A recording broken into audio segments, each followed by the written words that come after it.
Mic check. All right, excellent. We're working good. Oh, you know what I haven't done. Hello, everyone. Welcome to the Black Betterment broadcast. I'm slightly 2 steps behind. Let me put that open. Tell your friend to tell a friend we're live. This is the show that's for you meaning black people.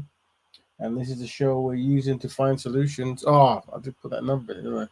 Oh, can I do it quickly? Is it even worth doing quickly? Let's see. Hold on. Give me 17 seconds, fam. I'm just gonna save ads and see how quick I can do it as. Dun dun dun dun dun dun dun dun dun dun dun dun dun. Boom. All right, let's put underscore there so it makes sense. And save. Yes, go, go, go, go. Right. So where are we? Right, and I'll do that later. So let me open that. And then let's quickly present, screen share, there, and there it is. That should be right. Fantastic. Look at that. It works. Welcome to the Black Bear broadcast. This is not the 193rd. It's actually the 194th, but my PDF hasn't uploaded, so it will take time. It's gonna. Oh, we go. It's done. And if I double click, it should change straight away. Look at that. Magic. Magic. Let me delete the old one as well. Don't need it. Don't need it. All right, cool. Where are we? Let's go for it. So don't forget to follow Black Bearman Building Instagram, if you like. I'm gonna put that little link there. Yeah. All right, cool. Where are we? So we always start with the triple tragedies, and that is white supremacy, anti-black racism, and the Ma'afa. These are three big things that black people have to deal with and continue to deal with. And because of these unfortunate triple tragedies, we're left with the double dilemma, which we've made very compressed now into two things. And that is, we are despised and we are disorganized. Little ring to it. So that makes it easy. I'm not going to keep reading out all the stuff. So anytime you see me now publicly, I'm going to say, what is a double dilemma? We are despised and we are disorganized. And that really is a double dilemma. It really is. I was talking online about... So what I do now is I keep getting...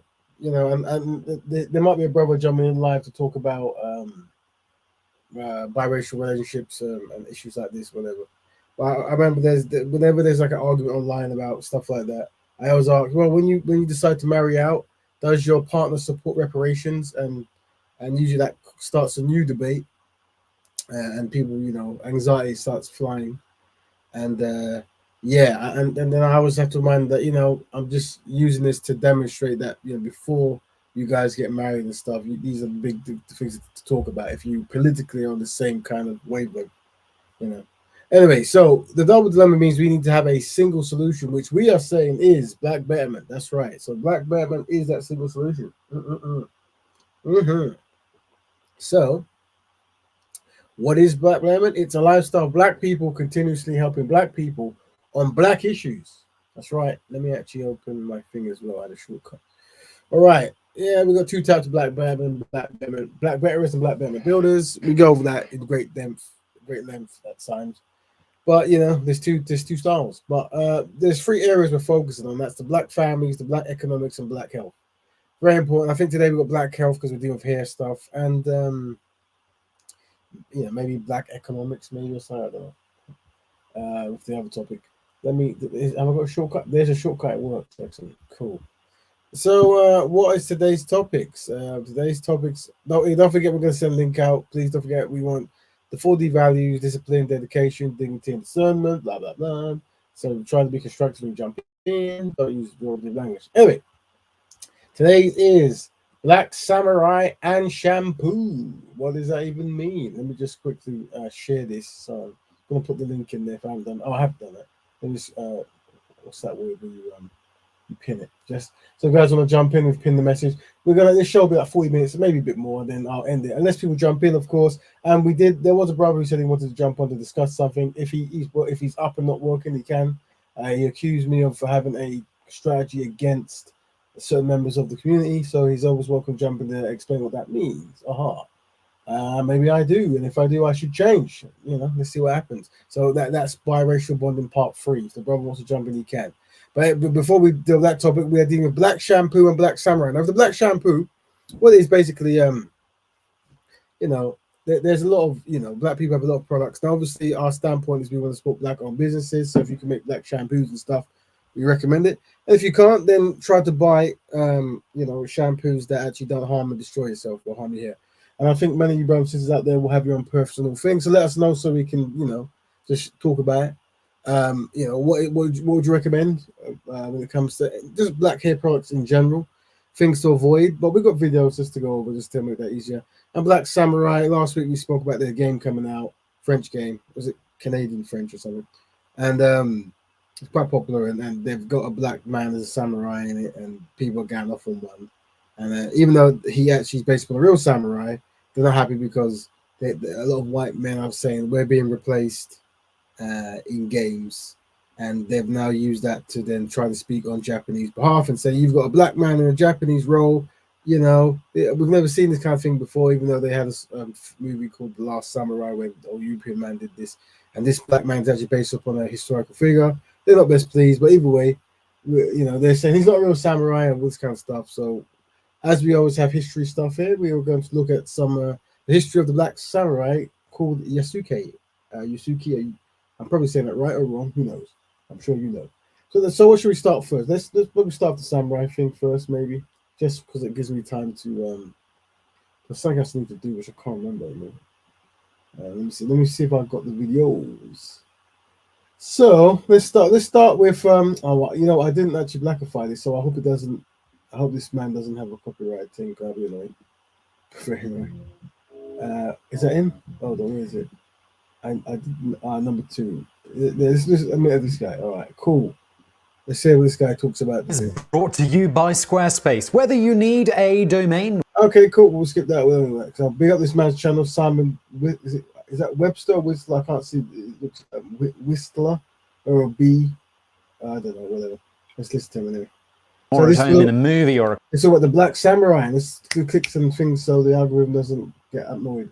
This is not my video. Comic book rather than the real world is a genuine nickname given to a mysterious man from feudal Japan, otherwise known only as Yasuke. The rank of samurai was, of course, considered one of great prestige, and it came with a number of perks including salary, land, a stipend of rice, servants, and the ability to kill commoners who offended them and not face any consequences. In regards to that last one, Kirisuke Goemon, literally authorization to cut and leave, was a right granted to samurai that allowed them to kill anyone of a lower rank, even other samurai of lower rank, for a perceived slight against their honor. While this has very little to do with the story of Yasuke, we couldn't not mention the fact that samurai had the ability to basically murder people without consequence, so long as a given set of restrictions was honored, such as doctors and midwives were exempt to a certain extent, that the blow had to come directly after the affront and not later, a witness to the slight was required for proof of a slight was in fact made,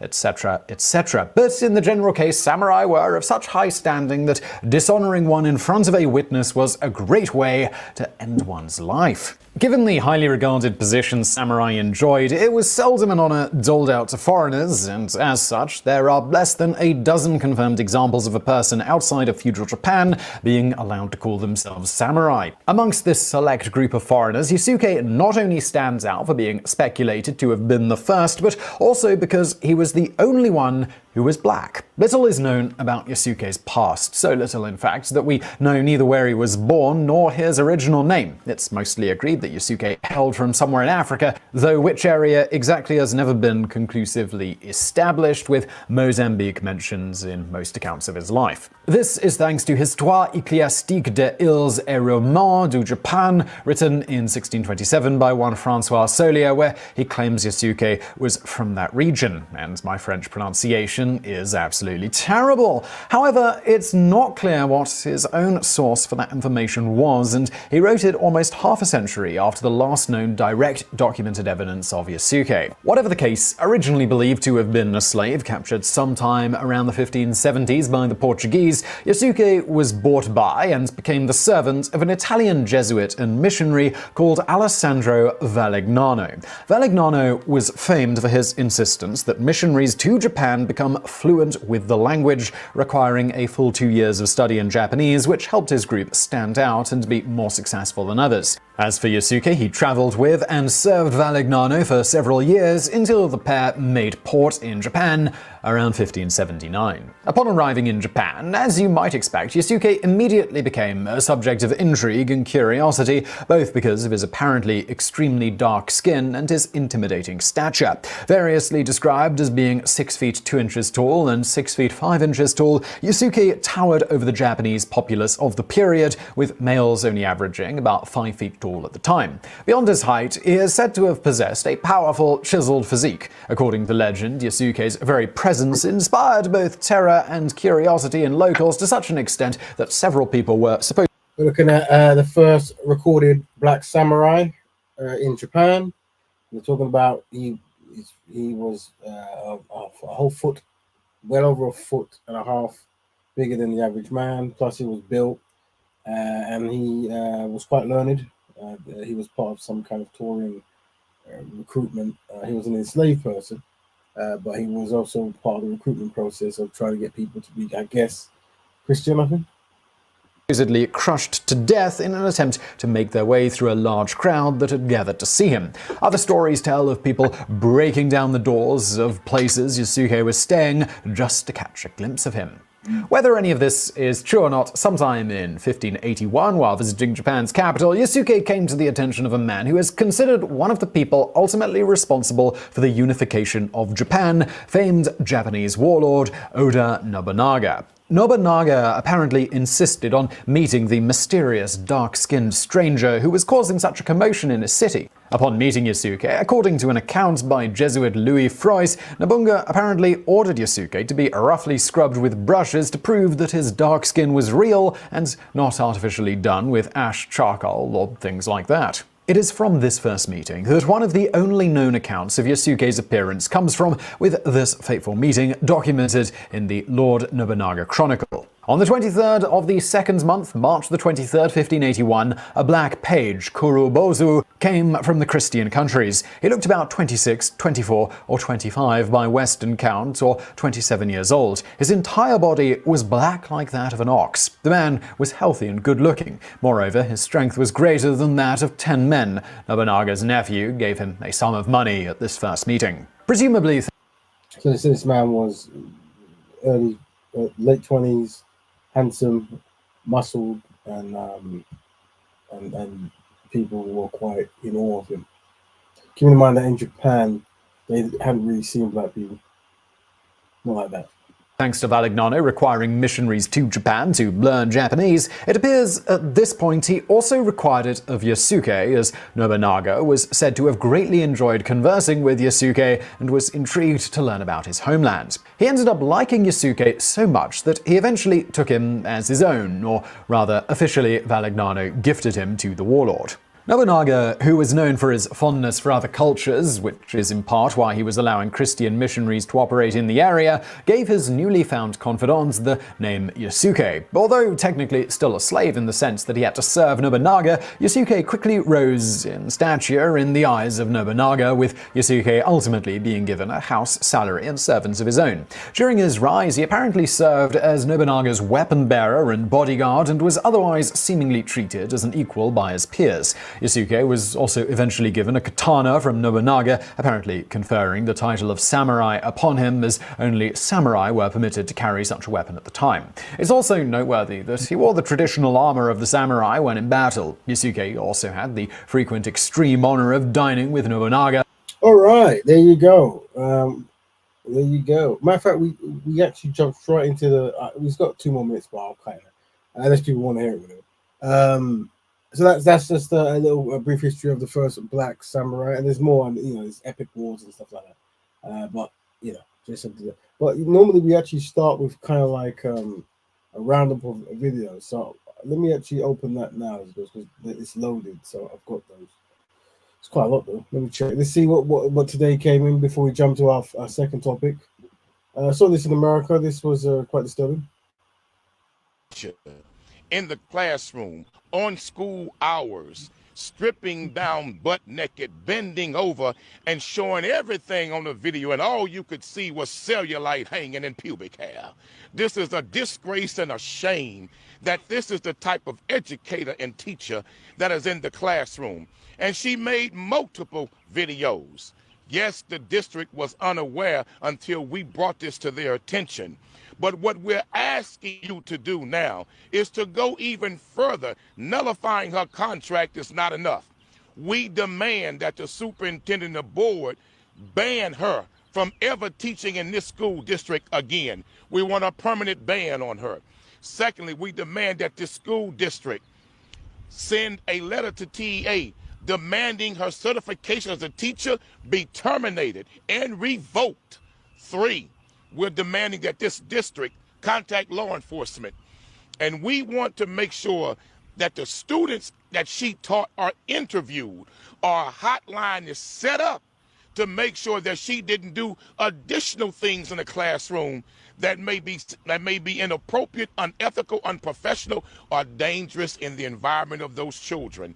If she would do this in the classroom, what else will she do? This woman obviously had lost her damn mind. She needs psychotropic medication. She pulls out her breasts and she's juggling them. Look like she's about to fall over.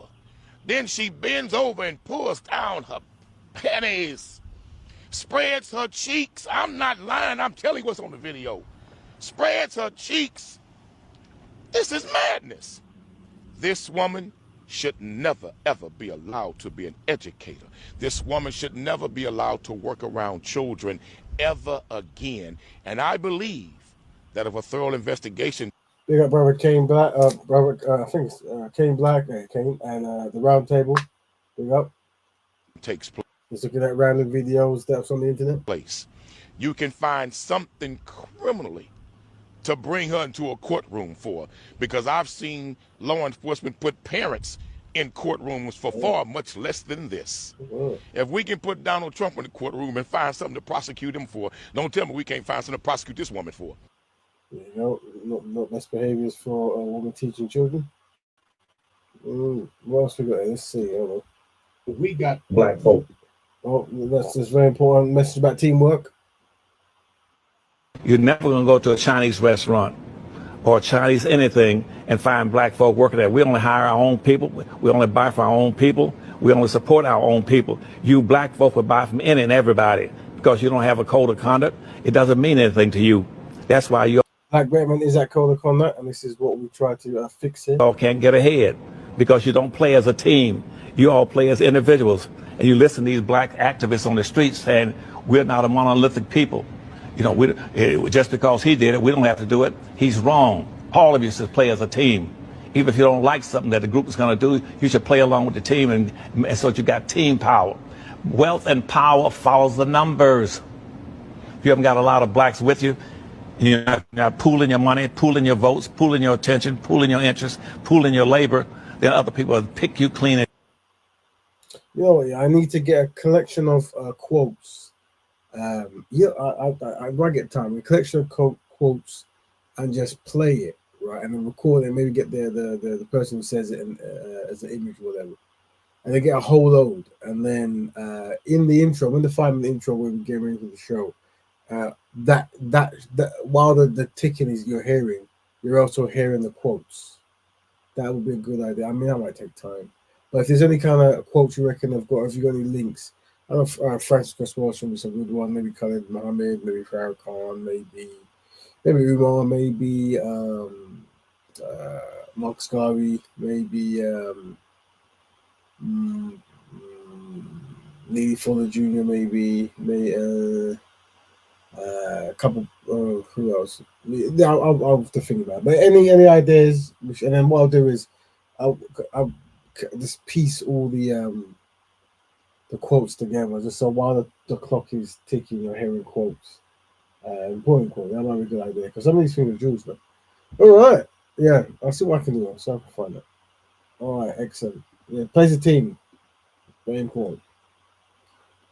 Very important indeed. What else we got? What else we came on here? Let's see. No. No, too much trauma that one. Oh, this was interesting. What's this one? That Negro League stats will officially become a part of MLB's historical record. The move opens the door for 2,300 Negro League players to have their accomplishments recognized in the league's official database. And that means Josh Gibson, who is considered one of the best players of all time, will now lead multiple categories, including batting average and slugging percentage. Gibson actually moves ahead of Ty Cobb and Babe Ruth in those categories. A lot of folks have long considered Gibson to be the best baseball player in history, so it's good to see that he's finally getting his due. So what happened there before? It was a very important time in America. There was they didn't let black people play in baseball, so the black people did the right thing and made black leagues, the Negro leagues, and obviously the exceptional players there. But a lot of the records that were done in the major league, they wouldn't include the Negro leagues. But when you do, it changes the picture. So a lot of people who they call the best of all time might not be the best of all time when you include records from black leagues. So that's what they're doing apparently. So yeah, but a good idea to just make black leagues in general, or just black owned leagues, if anything. Yeah, black owned leagues. That's some economics dominance. Let's see what else we got. Hold on, what we got? Black people don't own the land. Let's see. This is another quote that came in for us, quite interesting. Oh, is it gonna play? White people own that land. We've never been taught property values. You see, we've never been taught property values. I don't own Harlem, for example. Black people don't own Harlem. So who gives a damn whether Harlem burns down or not? How you gonna tell me to love this property that exploits me every day when the average black man in Harlem works the first Monday, Tuesday, and Wednesday for a landlord? And on Thursday, he's working for Con Edison. And on Friday, he works for himself. And he's got the day off on Saturday, and he buys him a drink of liquor. And the minute he gets drunk, then a white policeman arrests him, takes him in a white court, and takes his money for 2 other weeks. And he goes in debts for the rest. And he goes to a white landlord, goes to a white pawn shop, or else he goes to another white loan shop to keep living on credit to pay off the white man. And he's paying taxes and profits and vacation pay for white people. So the average black man ain't got nothing to lose by anything that he does. And this is what the white man better understand. Nothing from nothing leaves nothing. Simple. That's ABC. Or it's 1, 2, 3, any way you go. There's no need asking me why these black people burning down these buildings out here. Hell, they got a positive answer, and people in the Big up, round table. Hey, what's going on, Raven? How you doing? Very good, my friend. Welcome. It's the first time on the podcast. You've been here before. No, I've been here, but it was like a year ago. I came on with you and Kale a year ago. Welcome back. So it's good to see people come back. Thank you, man. Appreciate it. Yeah, I'll let you do your thing, but if you want some of my commentary on these videos, I could definitely. Yeah. Well, so what we do is when we play, all you say pause. Pause. You can jump and give your perspective or question or anything. Yeah. Can I give a little commentary real quick? Of course. Go ahead. So that last video with the elder, I forget his name. Do you remember his name? You talking about Claude Anderson or this brother elder? Yes. Go to a Chinese. Yeah. This brother, Him right there. Okay. So what's your thoughts on his ideology? So me personally, this is Claude Anderson. He made Paranomics, right? Yep. So one of his things is for black people to play as a team. And through analyzing a lot of people in America who other communities, that this is what they do, but they do it more consistently than the black collective or the African Americans, I should say, right? So yeah, I think that's a strategy. I think that is okay. So Raven, do you believe that these other groups have a strategy that maybe we don't see it out in the open, but behind closed doors, they have a strategy? I do. I generally do, yeah. Okay. All right. I just wanted to see if you thought that, everything is intentional. Well, break it down for me in the sense of what is it that you're seeing, or what is it that you? So essentially, what I hear from him is, someone who is sensitive would say he has a racist ideology, Okay. right? You know, the people who would criticize him will Mm. say he sounds like a black supremacist. Right. Now, my whole thing is, are these other groups practicing the same thing? According to him, yes, they are. Mm-hmm. Right. So the people who would levy that criticism, do they also acknowledge the other groups that do the same thing? Mm. Yeah, I think sometimes words are important, and I think understanding the ideology of the person saying the words might make the overall context easier to digest, right? So most of these brothers you see here acknowledge that black people were kidnapped, enslaved, and haven't been paid reparations, and collectively are not in a secure um, environment, right? As in economically, socially, and all the other leagues, right? And I think his brother, he goes on, his elder, I should say, goes on and he speaks that quite consistently. I think they say that they're under something they call white supremacy, right, where it doesn't allow there to be more than one supreme. So black people are Mm. not practicing a form of black supremacy. They can't, by definition. They're trying to fix the legacy of white supremacy and what happened to black people, and they're doing it in isolation because other people looking out for themselves and the dominant society are not willing to pay any kind of reparations for what was done. So these individuals will not be seeing what they're doing as a form of racism or black supremacy. It'll be more so fixing what was damaged. What we argue here, or what I push here, is actually anyone saying that what they're doing is similar to the history of anti-black racism or white supremacy, whatever, is probably also contributing to the further mistreatment of black people. It's almost like Mm. you have two people. Raven, Let me just go ahead. are they contributing to it intentionally and while they're aware, or is it No. subconscious? Oh no. So one of the best strategies you can have is, and this is a philosophy we hear called white rightening, and what that means is it's a philosophy where um, the Europeans unfortunately mistreated Africans in mass historically. And then there was a time where it's like, okay, this can't go on anymore for many reasons, but we have to make amends. And what we're saying is all the amends that they push forward, we're calling white rightening. What that means is black people are saying, you know what we would really need is reparations or something like that. And the European of power say, no, we've got a better idea. Let us not see color. Let us do everything in the Right. world and not see color. Now, Right. on paper, that sounds amazing, right?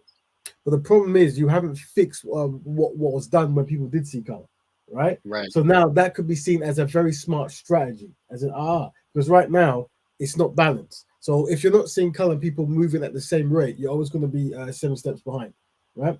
So this is the kind of strategy that brothers and the aunties and those are highlighting, and that's why when it comes to trying to get black people organized, there is no concern about the perception of someone saying you are a black supremacist, because what I was trying to say before was it's imagine there's two people the same size and they've got equal food, and then one person steals the food from the other, and they steal it and steal it and steal it, and they're now bigger while the other one is starving.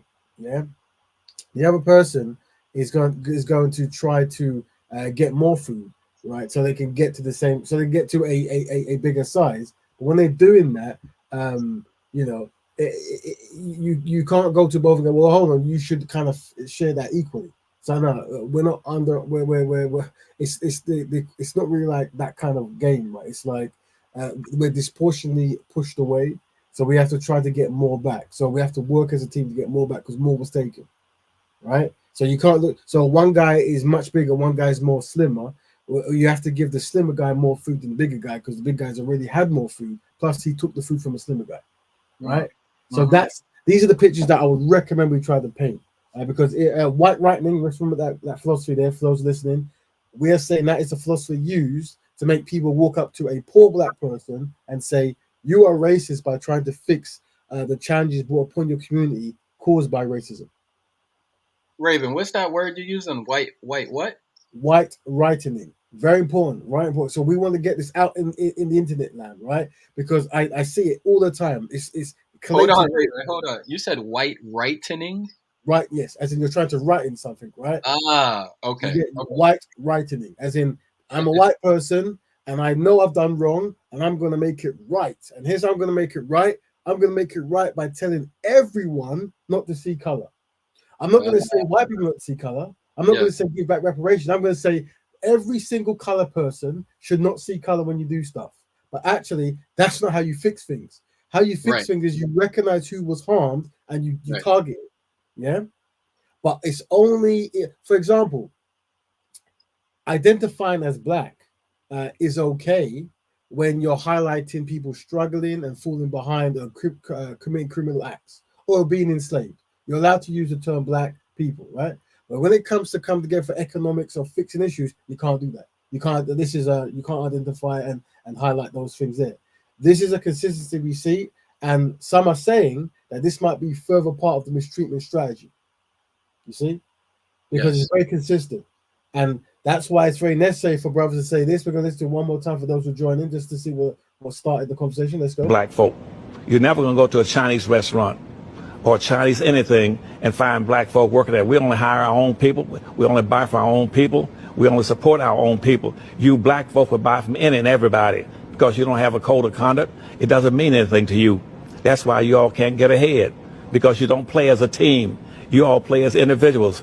And you listen to these black activists on the streets saying, we're not a monolithic people. You know, just because he did it, we don't have to do it. He's wrong. All of you should play as a team. Even if you don't like something that the group is going to do, you should play along with the team, and so you got team power. Wealth and power follows the numbers. If you haven't got a lot of blacks with you, you're not pooling your money, pooling your votes, pooling your attention, pooling your interests, pooling your labor, then other people will pick you clean. Yeah, so the brothers are talking about actual results of how results is measured. For example, I did today, I do it a lot. Usually I go on the internet and there'll be a black person who married a white person, and then there'll be a lot of like, comments here about this, that, and the third, and then maybe certain arguments or certain, love has no color and this all kind of stuff. And the question I always ask is, does your wife to be support reparations to black people? And no one ever thinks to answer that question. And naturally, all the white people, including the wife, jumps in and says, no, why would we? Of course not. And I think what I'm trying to demonstrate there is that is Europeans thinking in unison, you see? Thinking in unison, even if they marry you, even if they love the barbecue chicken you make at the, at the party, right? It's them understand how to think in unison. Unfortunately, we only think in unison when it comes to undermining black progress, from what I'm observing. You see, like whenever someone comes up with a concept of getting people together, there's a reason why that's not a good idea. But I don't observe that in other communities when it comes to looking out for their own best interest. You see, so that's where we're going with this kind of collective strategy. Well, that makes sense, bro. Yep.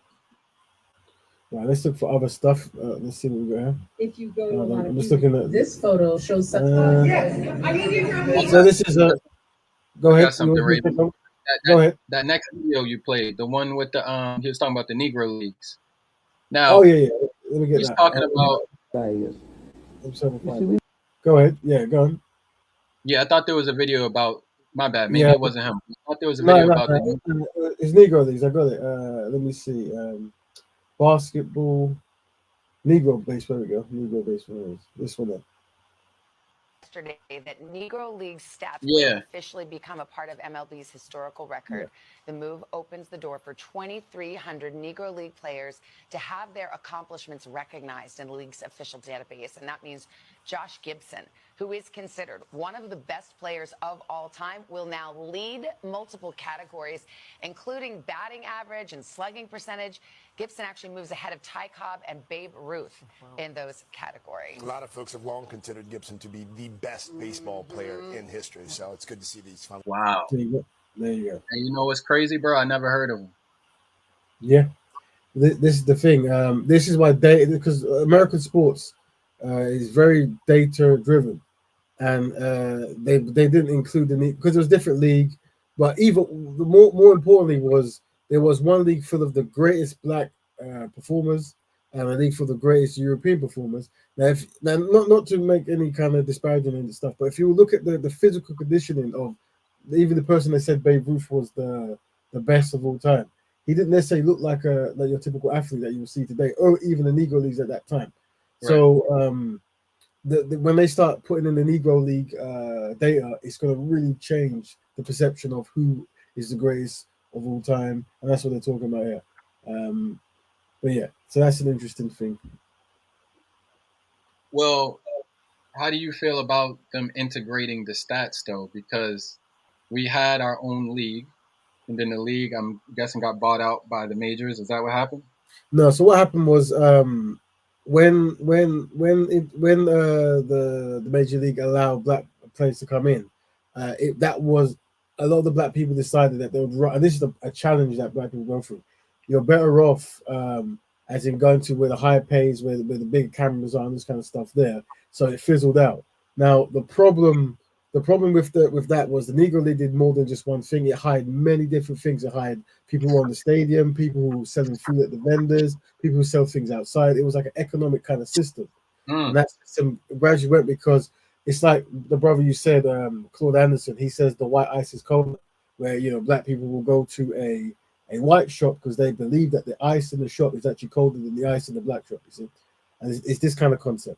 So unfortunately, like I said, they have reason not to integrate the because the league.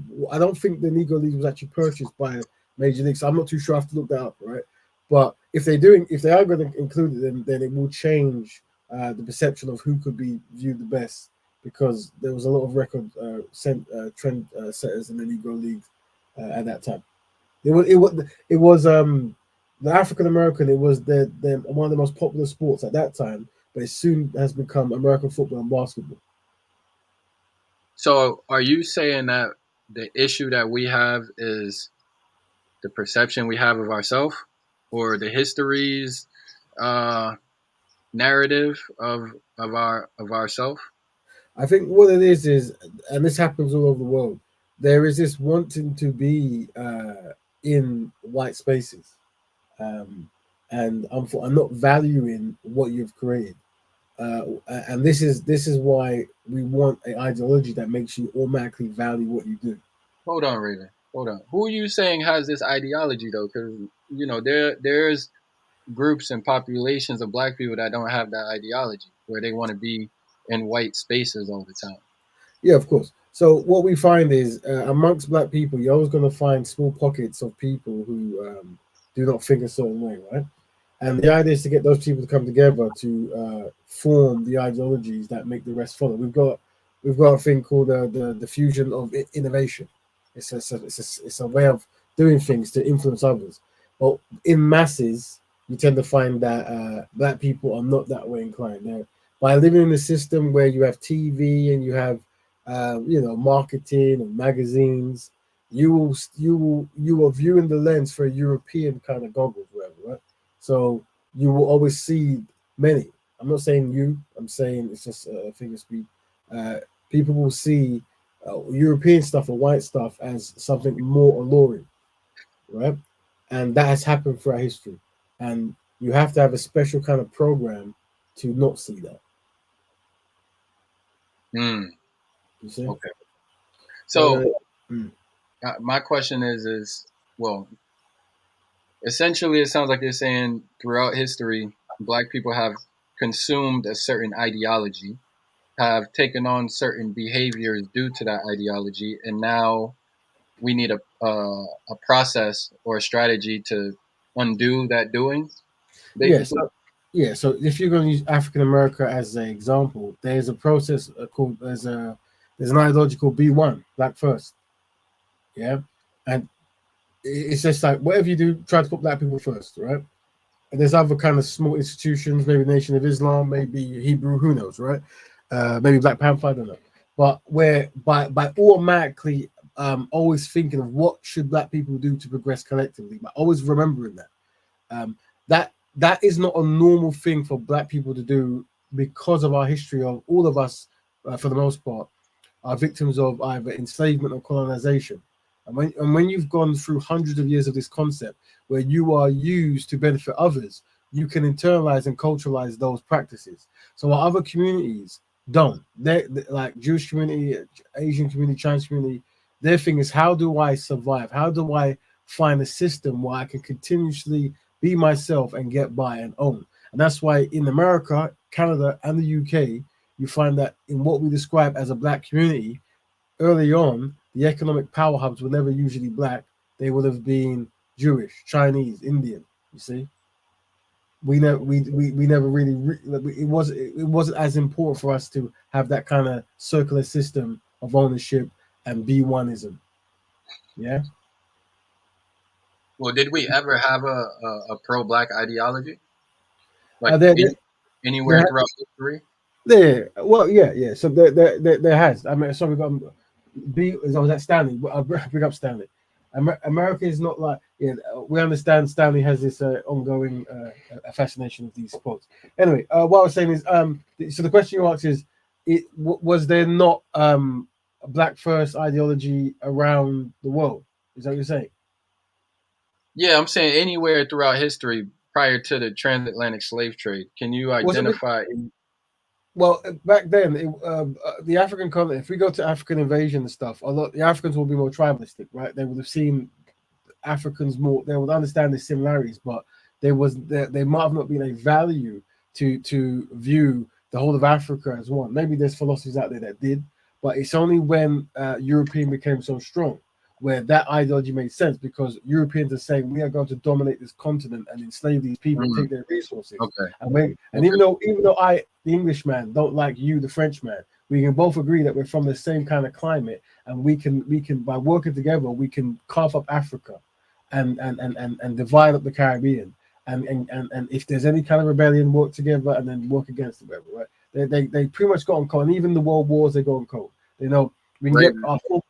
Go ahead, brother. You say Can we go? I want to use that same metric and go a little bit deeper.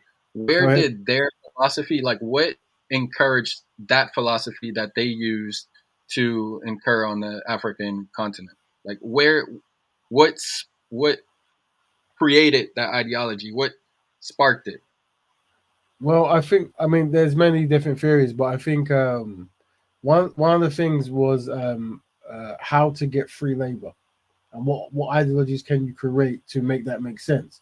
So Europeans at some point, I realized that if we get people to work for us for nothing, we can build empires. But the problem is, at some point, it might look moralistically wrong. So then they develop ideologies to justify it by saying, well, these people, they look different from us. They're not as advanced as us. They're not even close to human as us. They're actually a different kind of being. They're, in between animal and human, right?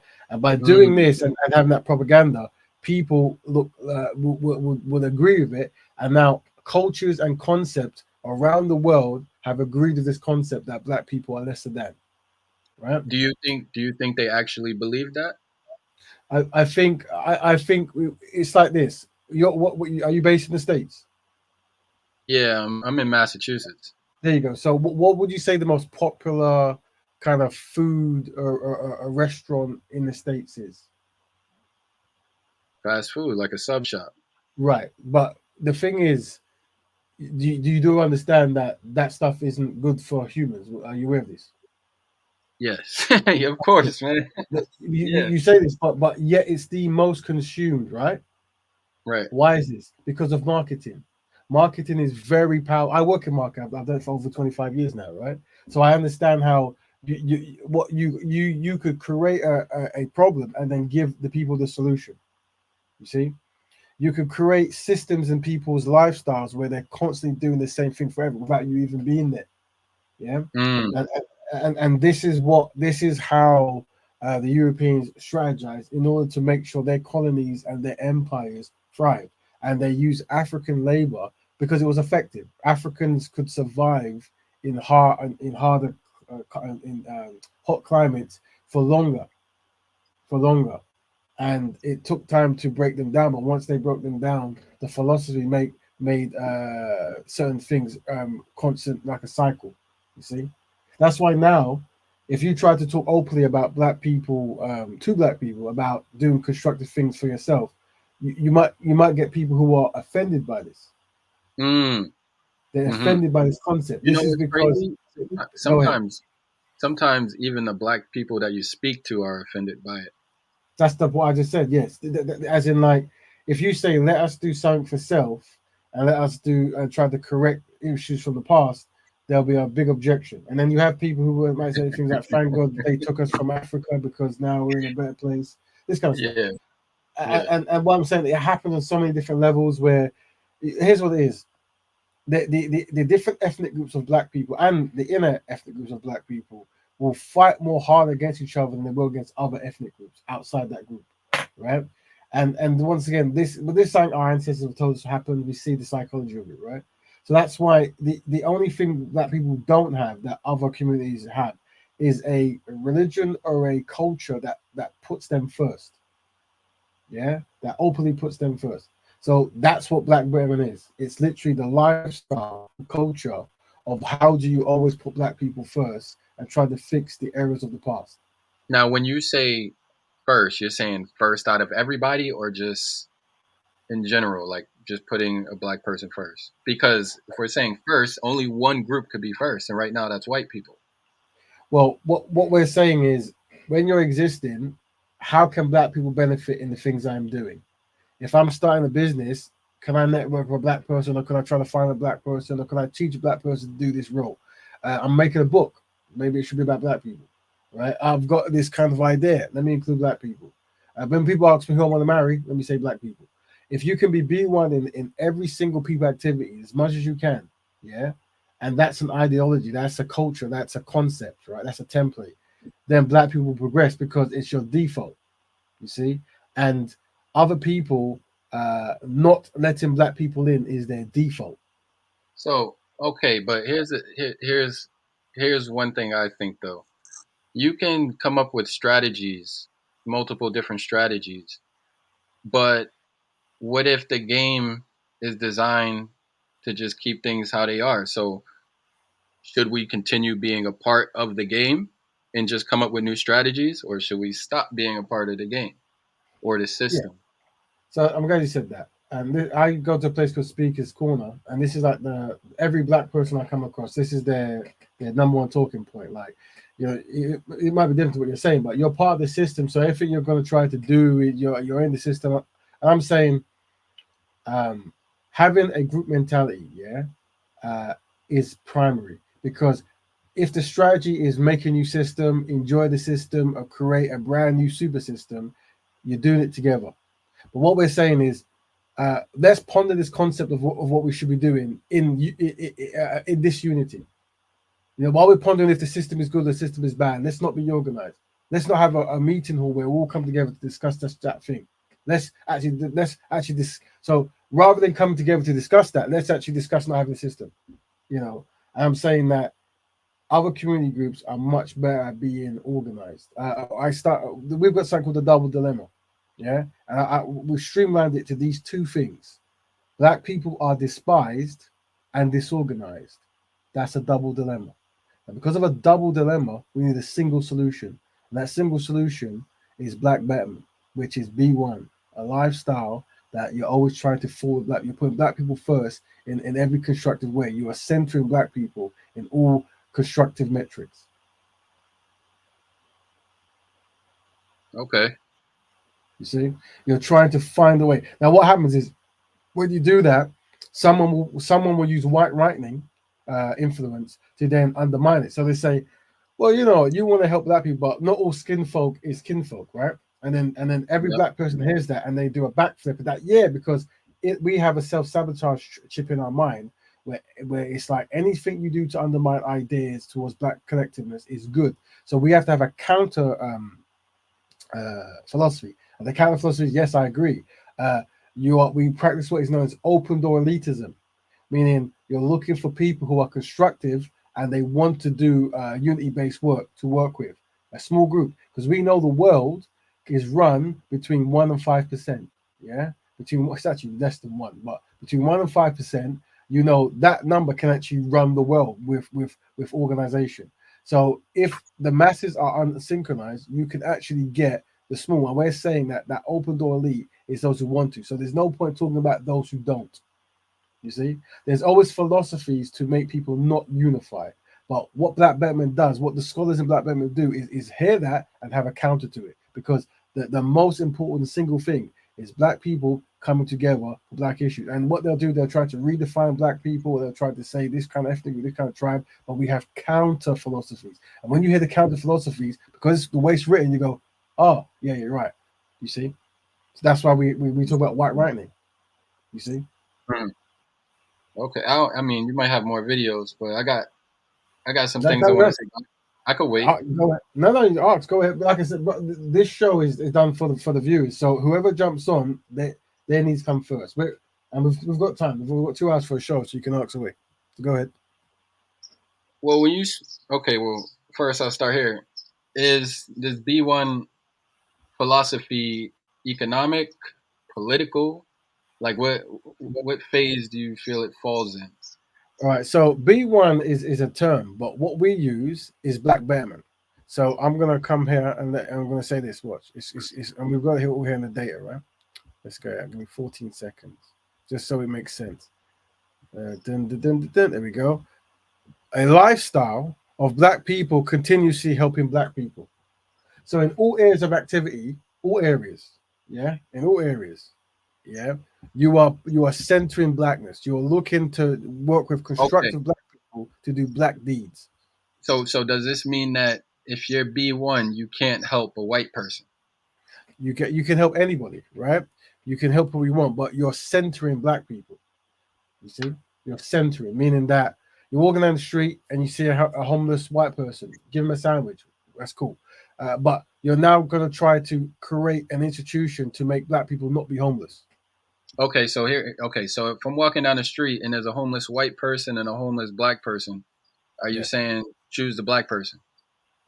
And no, and what you're saying is very important because I actually wrote down the way we want to address it, and I'm trying to think of I know I've got it here. Let me just find it. It's really important because what it is white rightening is superior when it comes to like the widespread of it to any kind of Black betterment, and because it's more superior, it makes Black people act and react in a different way to how white people think. Here we go, we've got it. So what tends to happen whenever we try to get Black people to put Black people first, right?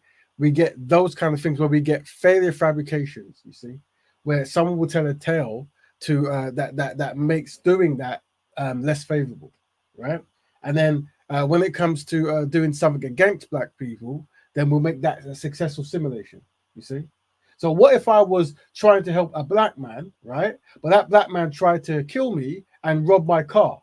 But there was a white man who wanted to give me watermelon and £500. Should I help the Black? That kind of stuff, right? And then, so we need an answer to that. So we say, look, if someone tries to harm you, you're free from them, yeah? But you're trying to find constructive Black people to work with, to create institutions for Black people to thrive. So when you're walking down the street, help who you want, yeah? Help who you want. But your overall goal in life is to create constructive Black families, constructive Black institutions, constructive Black ideas. You can go to the pub and play Street Fighter with your friends, you know, your white friends, Asian friends, whatever it is. But your overall goal in life is to fix Black issues. Does that make sense? Yeah. Yeah. So the question you ask are very important because every Black person asks them, and the reason is because of white rightening. What it does, it goes. Black people are phenomenal in the sense of we can openly stand on a chair and say, you know what, we've got a very bad history of being mistreated, and we kind of know that nobody likes us. But when someone wants to have a philosophy to make us fix that, we must center those who benefit from our downfall first. So in the examples, I go, what if I was walking down the street and I saw a homeless white man? Now, I could say, well, then let the white people who own more resources and you fix him. Because you've got the data, they've got more resources, let them fix him. You see?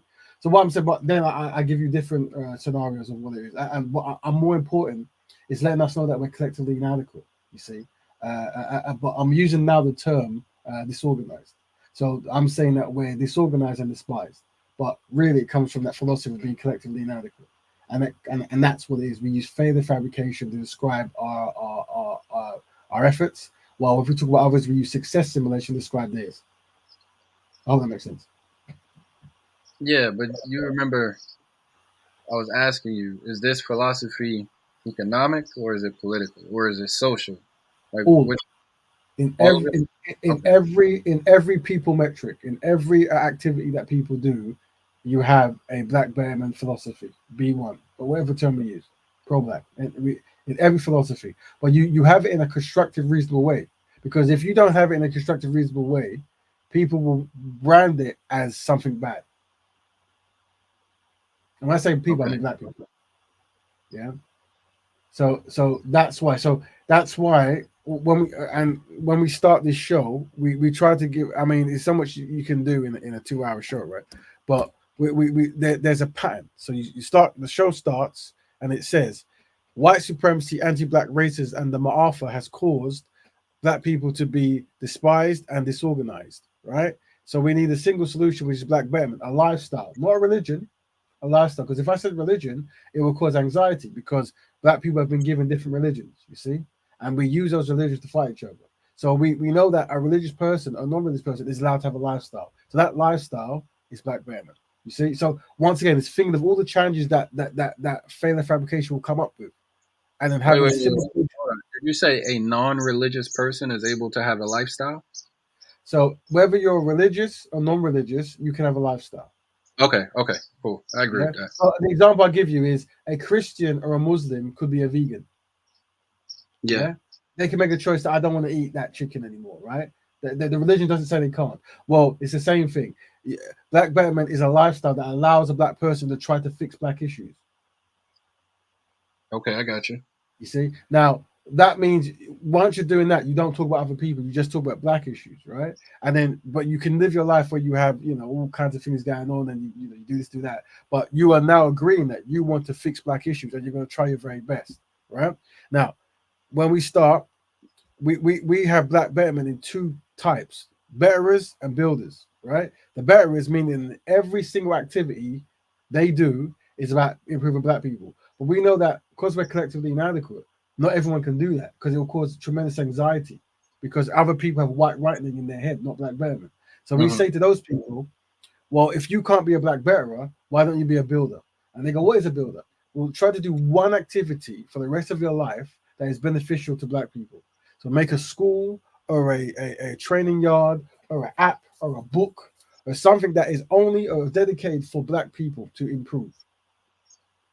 You see? I got you. Okay. That's what it is. So what we're doing by panning out these simple things, it makes helping black people. Now, one of my goals is to demonstrate that black people are collectively inadequate. It's very important because the greatest black people in the world are actually sleeping at the moment, right? They're very talented, but they just think that life is clocking on. When you demonstrate how inadequate our group is, those people will wake up and they will start practicing black betterment.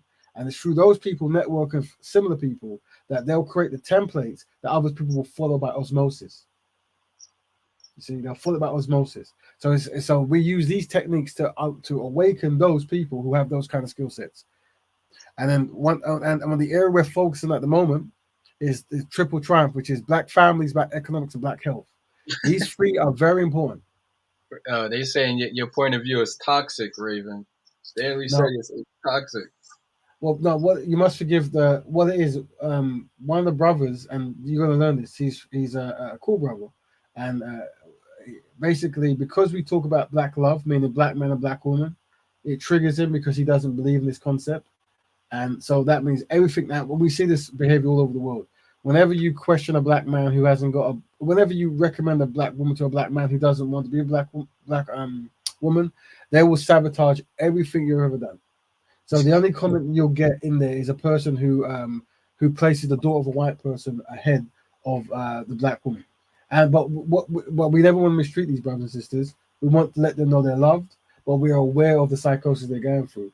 And they're always welcome to try to find betterment when the European Parliament allows them to. Right. So yeah, that's the triple triumph there. There you go. Right.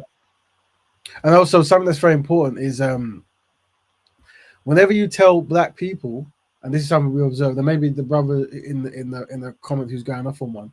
Whenever you tell them the truth, they go through what we call the 5 stages of grief. Yeah. Have you? I'm gonna. Yeah, but they go for the 5 stages of grief. That's what it is. So here it is. Here. So we got a diagram. If you can see, brother. There's denial, anger, bargaining, depression, and acceptance. So I haven't read what they're saying, but I suspect if you read any comments that's against Black Betterment, it will be along one of these 5. Well, not it won't be the last one. But when we get them to the last one, we hope that they practice a pro Black Betterment. But sometimes they don't. They go back to how they were before, and it's like a continuous cycle. So we're trying to make them go through the 5 stages of grief, accept the reality that Black people are collectively inadequate and collectively have no friends, and need to practice a lifestyle of Black Betterment. And when they do that, they start doing it. I got you. Okay. So the way we operate here is to make things systematic because we were systematically destroyed, right? So if you can have a systematic solution, yeah, it makes life easier. That's why every question that ever comes up, we have an answer for it in the form of a slideshow. We understand that symbolisms are important. So that's why I had to learn how to design. So I could design things to be seen and branded. So it isn't just a person talking. And that's what all the family do when we come here. We come together as a team. And obviously you're part of that process as well, brother. And the brother who's in the comments, not best pleased, once he becomes synchronized, he could be a part of the process as well.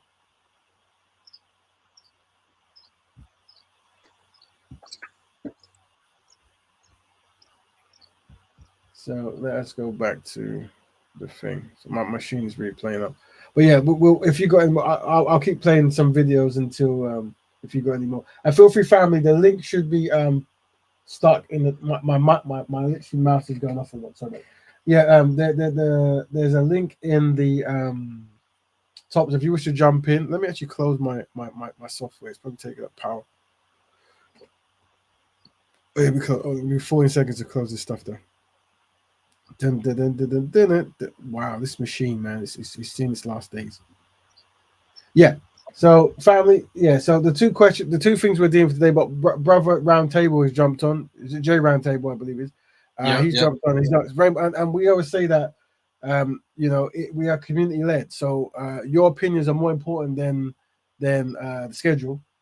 If you have important questions, Ro's going to answer them. Because we want to get the show more back in a cut rather than me ranting for an hour. We want to get more of the back and forth and trying to really stress test ideas. But we want to make sure we're centering Black people in what we're doing. We're trying to do things to make Black people progress.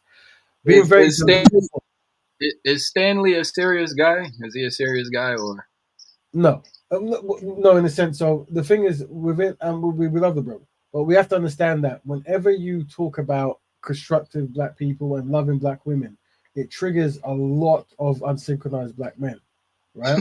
and the thing is, we're trying to offer them a space to come here to release their trauma, right? But they're not ready. So what they, like I said, if I could give you the techniques, if you ask them, like, tell me something constructive that you've done for Black people, or tell me something that you recommend Black people do collectively, they won't give you an answer. They won't give you an answer.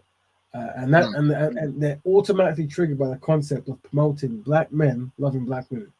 Well, let me ask you a question. If there's a Black man or a Black woman who got ahead by not using this philosophy, why should they care about it?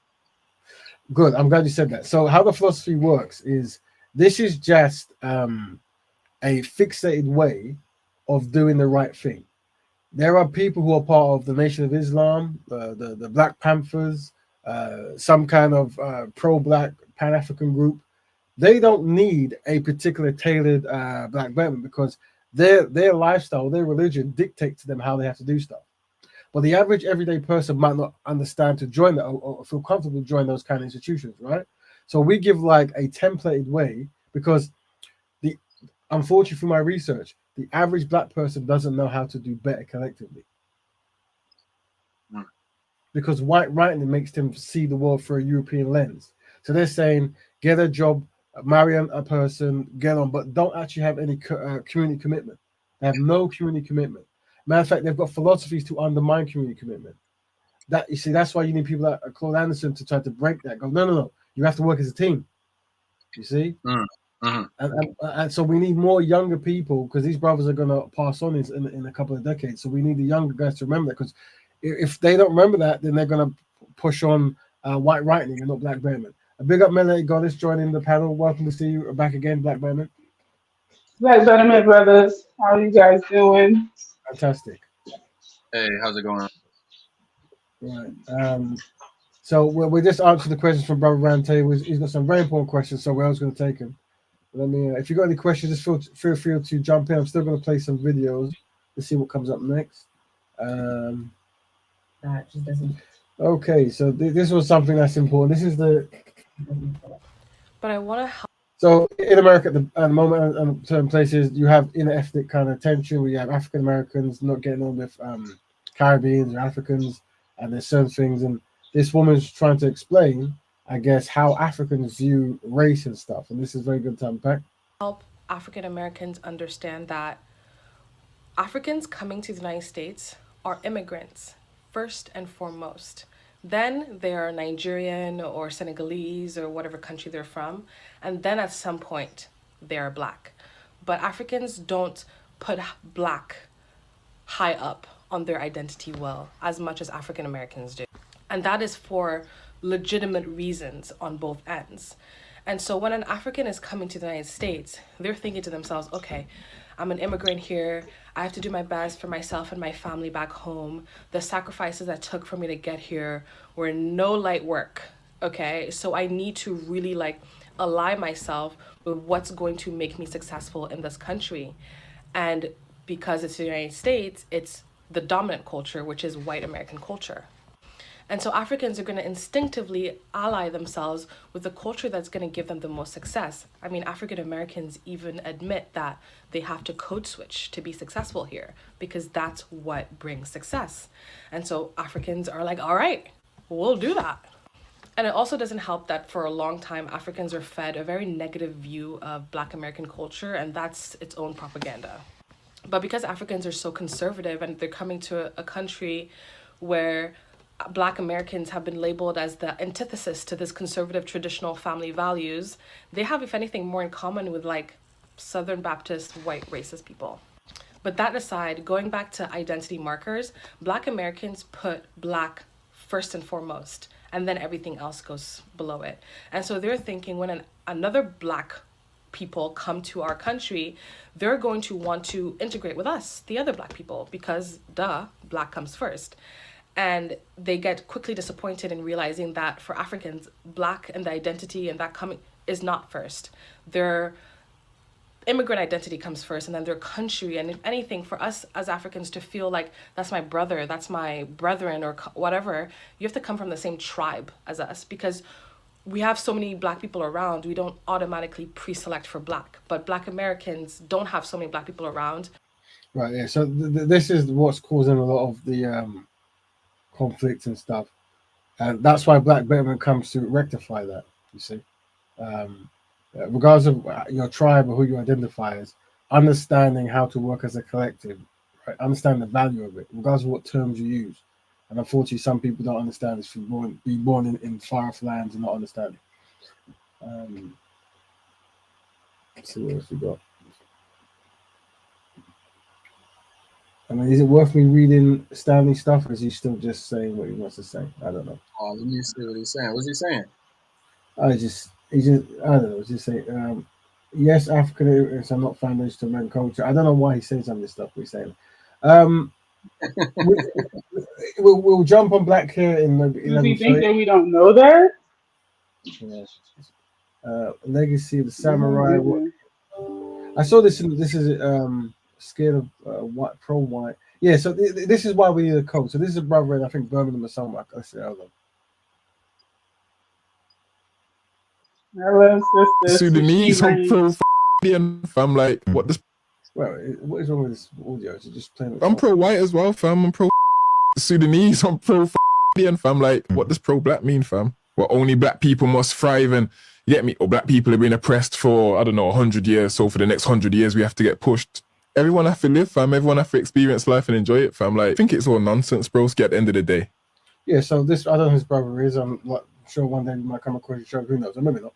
But yeah, this comes of like, I'm pro-white, I'm pro this, not understand what pro-black means, and then, we all got to live together. This is the attitude of many black people. Kumbayarism, undermining or failure fabricating black collective concepts. Non-black people don't do this. By osmosis, they have a much better synchronization pattern. But we don't know any better. When you look at this brother's eyes or the way he moves, he has no idea that what he's doing is unsynchronized. Or is detrimental to the collective progress. He has no idea. We have no. To them, what I'm saying is extreme. What I'm saying is the mad one, right? So we need to have. Stanley is definitely one of those characters you were describing earlier. Yes. From what I see about his comment, he's triggered. He's very triggered. Yeah, of course. But what the way to handle people like Stanley is let them know they're loved. It's not their fault that they're unsynchronized. Stanley honestly sound like he got the same viewpoint as this guy in the video. Tell you the truth. Of course. Yeah, it's a very normal. This is more normal than black people coming together to fix black issues. You see, it's white right-wing philosophy, isn't it? I love everybody. We're together. Let's help each other. This bro, I took some other things he was saying. So let's there was another clip he said. My machine's going a bit slow. Let me find it out. You see part 2. So you'll see the same kind of pro-white. There we go. So now he's talking about he's pro-white and all the rest of it. Blah blah blah. There's part 2.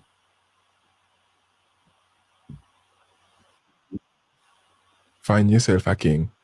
All in a black man, all of white girl is what it is. As a community, black people only have so much, bro. And we don't even help ourselves or each other most of the time, you get me? So who am I to then turn around and say, I'm pro-black, white women? Man ain't gonna go to another tribe and see a white girl and think, oh, nah, she ain't black.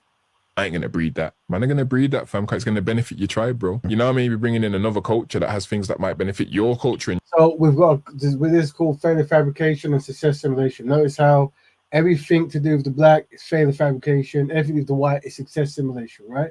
This is normal. Dang. He basically said being with a white woman is gonna better your life. Like, yo, that's crazy that he just said that. Like, yeah. But what happens is here's the third video. So, but what the good thing is we have markers. We understand what's happening. We can identify it. He is failure fabricating. You see, that's what he's doing. Yeah, and he's success simulating on Europeans and failure fabricating on Africans and black people. What's the last one? Scared of black people. Yeah, this one. So this is his lifestyle before, it seems.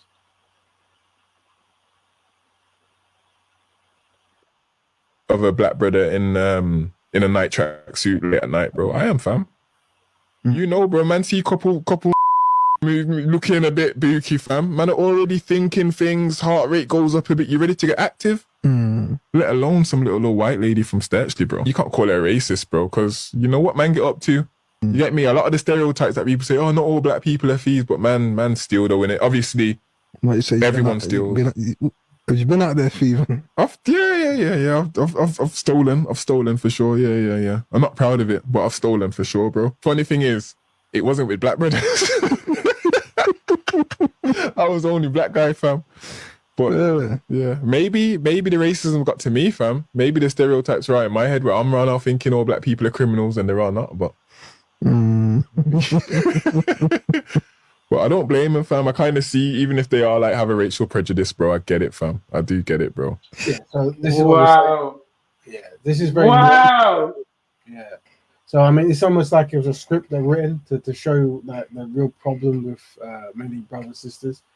This he kind of joking, like, they think we're thieves, but I was a thief, even though when I was thieving with them, and I understand why their aunts don't want to see us because I thieve from them, even though I was thieving with them. It was weird, but and then just marry their women, and let's not marry our own women. Let's all of us. Let's not be pro-black. Let's be pro everybody. I'm pro everyone. I understand that everyone is anti me, but I'm pro everyone, because by being pro everyone, that's going to fix this issue. And actually, what's going to fix this issue is getting power, and getting organized. Well, because we're collectively inadequate, this is what happens. So that's why we need an open door elite people group who can love these people but work without them around, and then create concepts that spread by osmosis. And before you know it, If these people can happily undermine black progress, once osmosis changes their views, they'll happily promote black progress. They won't know they're doing it. It'll just be natural because their mindsets that won't compute. You see, you have to kind of create the framework that the average everydayer can just live through. And right now, it's very anti-black, and that's what they're living through.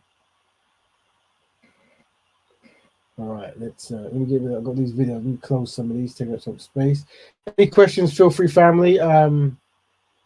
Black Betterment of America from Raven. He was never. Yeah, so I've been to America many times, Stanley. But the way we would like people to view these videos, and this is a discussion where we try to find solutions, and because you seem to be triggered by loving black women, you're not seeking solutions. Greetings, love is love.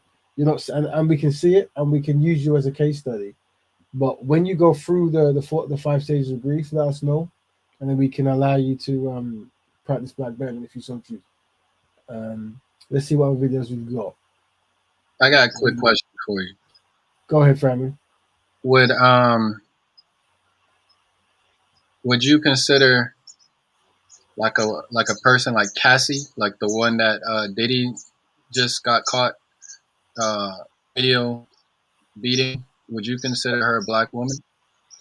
Well, if a woman has so we say if a person has black ancestry until white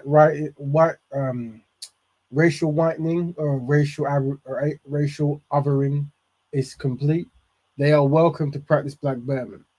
So having one black parent or even a black parent to an extent, if you are still identified as black or part of the black community, you are welcome to practice black Betterment, and you then will benefit from all the things that's happening.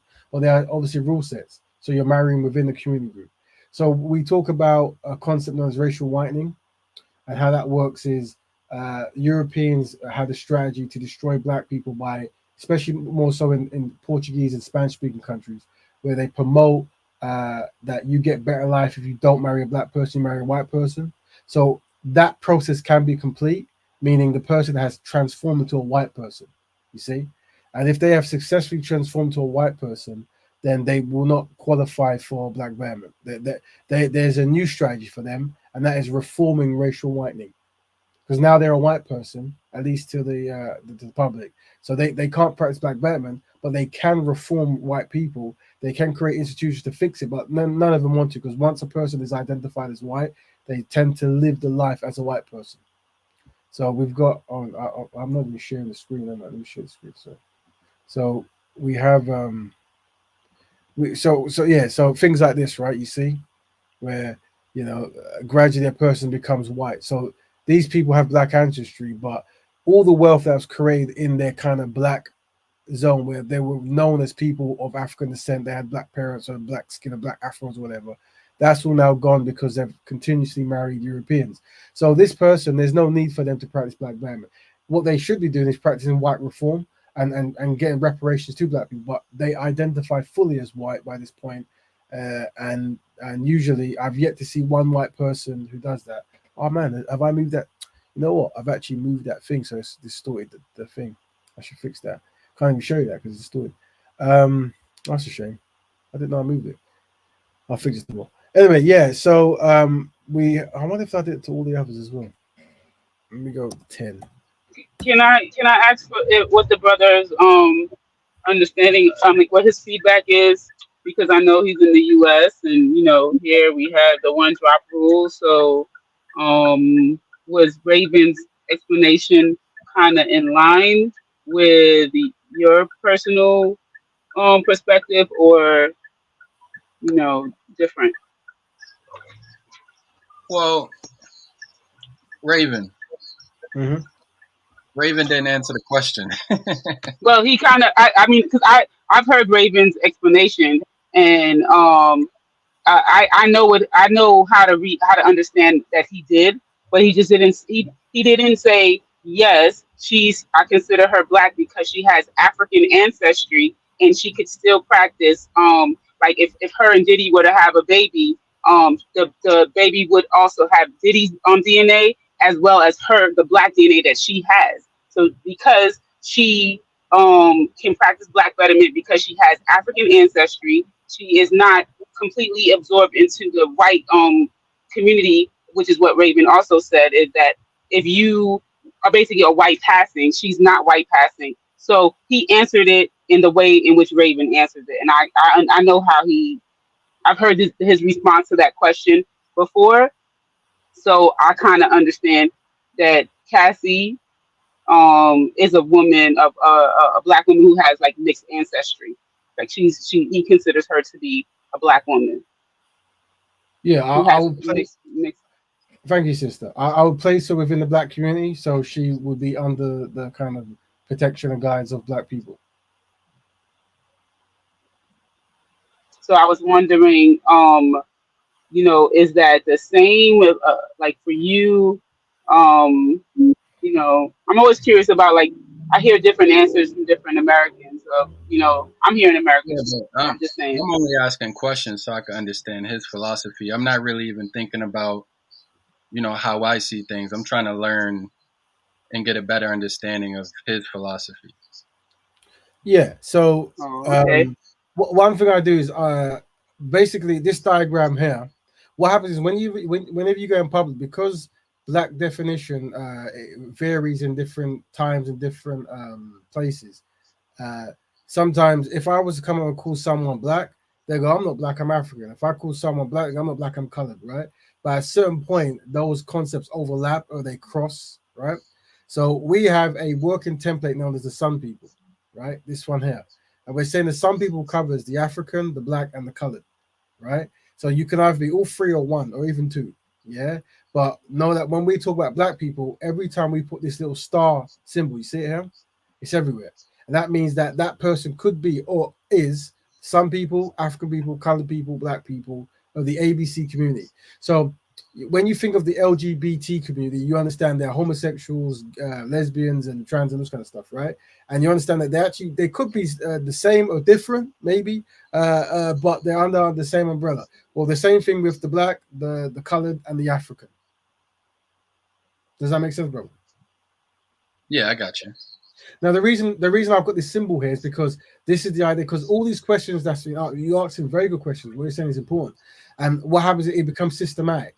It's like every black person asks the same questions because there's confusion, also because it allows doubt or allows a person to maybe not do a certain thing or to be disorganized, right?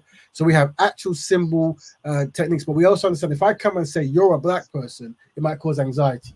So we say you can be what you want. You can call yourself a Superman, but under this definition, you would qualify for a sun person, or an African, or a black, or a colored, whatever. It wouldn't matter. It's synonymous. And we give examples of Coca-Cola existing in Ethiopia with a different logo and a different name, but we all know it's Coca-Cola because of the branding and the shape and the verbal ingredients that overlap, that are similar. Mm-hmm. Does that make sense, bro? Yep. You got it. There you go, family. All right, where are we? Now, my machine is acting very slow. It's a dodgy machine. But today's topic for those who are joining, although when guests come on, we always give guests priority. But the topic was Black Shampoo and Black Samurais. We looked at a video that explained the first Black Samurai, Yasuke. We did it for historical purposes, but also because there's a video game that has a Black Samurai, and people are not best pleased because the black man is in it. So we just covered to see the truth of the history of samurais who were black and the contribution towards that time of history. And then we were going to jump into what shampoo, and you guys who are listening now in the future, you can leave your comments. What shampoos do you recommend we use? Obviously, we prefer black-owned brands, but if not, brands that don't harm black people. Obviously, black people have different hair generally, ranging from, is it 4C to, who knows, for every kind of spectrum. But we tend to find that the shampoos, certain, I think they say if you have, let me play some videos that might actually make that easier. So if my machine allows me to do anything, which it's not, hold on, stop. Nah, it's a joke. Press the button. Now, guys, if I was to disconnect, the guys, I hope you guys can take over, and because my machine is usually rubbish. There we go. Video file. There we go. You see, I saw a European woman say something about black hair, and we'll start first. So Raven, is B1 an egalitarian philosophy? Well, the thing is, bro, B1 is just what is a philosophy that is practiced in the states and in certain parts, right? But this this actually isn't a B1. It's like we practice Black Betterment, but we mention Pan Africanism, B1, and pro Blackness because Hold on, Raven. Sorry.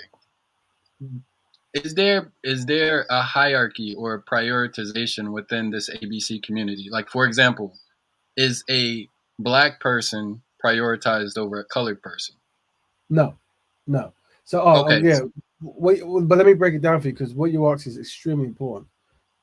If my machine even lets me, yeah, it's working. For how long? Who knows?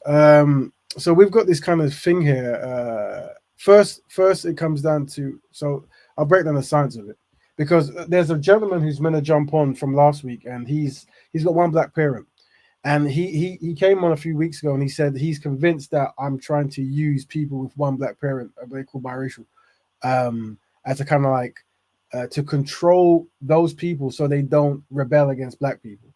I don't know where he got this information from, but this is what the internet does. So I invited him to come over to have a part two to discuss, but I think he had to go work, so he couldn't. So we showed him how things work here, and we've got like a diagram to make it make sense. So let's see if I can find it. There we go. So yeah. So basically, we blackness is one thing, but what's more important is beneficial blackness.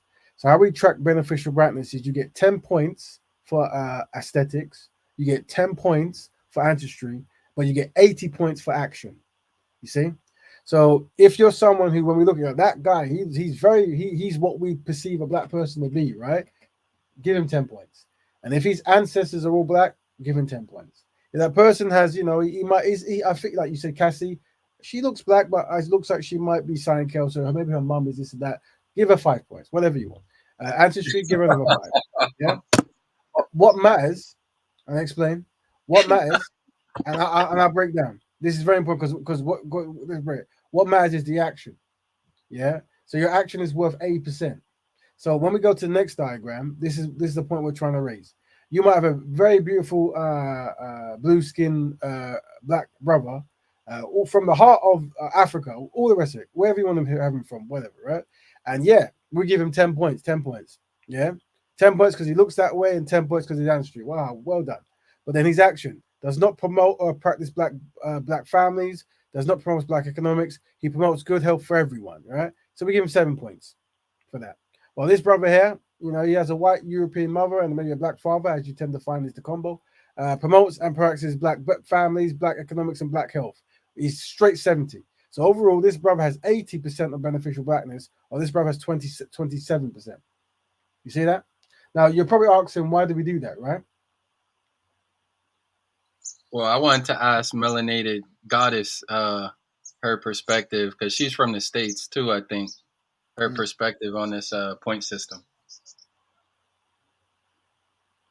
You don't want to share what your perspective is, but you want to know mine? I came up here to have a conversation and a dialogue and exchange. You want No to be all problem. It's all secretive. right. It's all right. You ain't got to answer the question. No problem. Oh, but let me jump in. So yeah, I hear that. So this isn't something that you walk around for badge, right? This is more of a kind of internal concept where what we're saying is, regardless of how someone perceives your aesthetic or ancestry to be, what counts is your actions. But we want to have concepts where we recognize that certain people historically have been ignored and have been given lesser. So those people have been ignored and given lesser. We automatically give them more in a compensatory way. But it doesn't end there. You can't just walk around looking black, and that means everything good is going to happen. Does that make sense, bro? Yeah, I understand. Yeah. So what I'm saying is, this is why we have these symbolic gestures, right? Because if we don't have these things down on paper, it allows people to just run off and just do what they want. Like, I'm gonna do what I want in my own way. What does that 100 represent What 100? Where?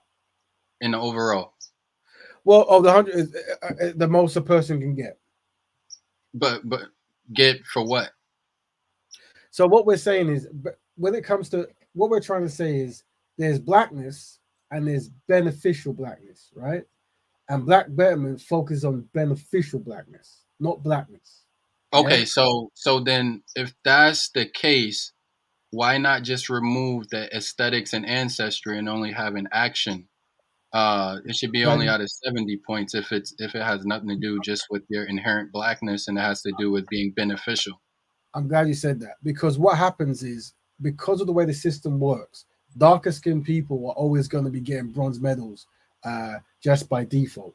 So any excuse or any reason or any kind of initiative to acknowledge that and give a gold medal by existing, when it comes in, you can. But we can't rest on the fact that you just get something for doing nothing. So wherever you can, if someone is, because what happens is, if there's a person who someone automatically says that's a black person, right? Or there's someone who goes, I think that's a black person, maybe it's not, right? Well, then in a certain world, that black person has less wiggle room if being identified as black is a problem. Does that make sense? Yeah. So you acknowledge that, and in an ideological black betterment, you have to acknowledge that, and you have to give certain kudos for that reality. And this is the reverse of that kind of negative output. It's a positive output, right?